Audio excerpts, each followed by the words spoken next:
আপনি যদি নতুন ফোন কিনে থাকেন 1 বছর পর মোবাইলটা আপনার স্লো হয়ে যাবে 100% লিখে রাখুন। আর যাদের মোবাইল ফোন স্লো তাদের জন্য ভিডিওটা আরও কাজে লাগবে, দেখতে থাকুন। আপনাদের মোবাইল ফোন স্লো হলে কিভাবে ঠিক করবেন।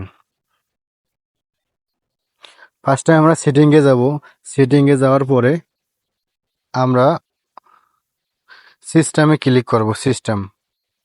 সিস্টেমে ক্লিক করার পর এখানে আপনার বিল্ড আপ অপশন আছে, বিল্ড আপ অপশনে যাবেন।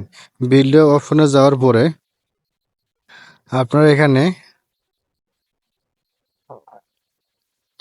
এই যে অ্যানিমেটর ডিউরেশন স্কেল এখানে আপনারা চাপ দেবেন। ঠিক আছে, আপনাদের যে এখানে অনেক স্লো দেওয়া থাকবে, দেখেন আমরা দেখাইতেছি।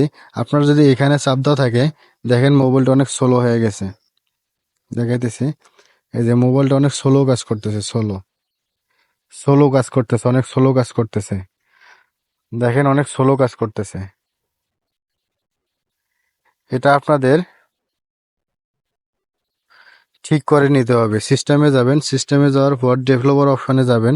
ডেভেলপার অপশনে যাওয়ার পর আবার ওই সেটিংয়ে যাবেন। সেটিংটা একটু নিচে তো খুঁজে পাইতেছি না।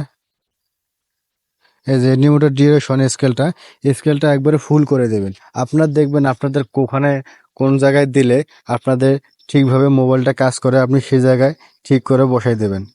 আমি এই 2 নম্বরে রাখলাম। 2 নম্বরে এখান থেকে মোবাইলটা অনেক স্লো হয়ে গেছে, দেখেন অনেক ফাস্ট হয়ে গেছে এখন। এভাবে আপনাদের সেটিং ঠিক করবেন। এটা আপনাদের দেখানোর ছিল। আশা করি সবাই অনেক উপকৃত হয়েছেন। চ্যানেলটা আমার সাবস্ক্রাইব করে দেবেন, পাশে থাকবেন নিত্য নতুন ভিডিও পাওয়ার জন্য। আমার পাশে থাকবেন সবসময়।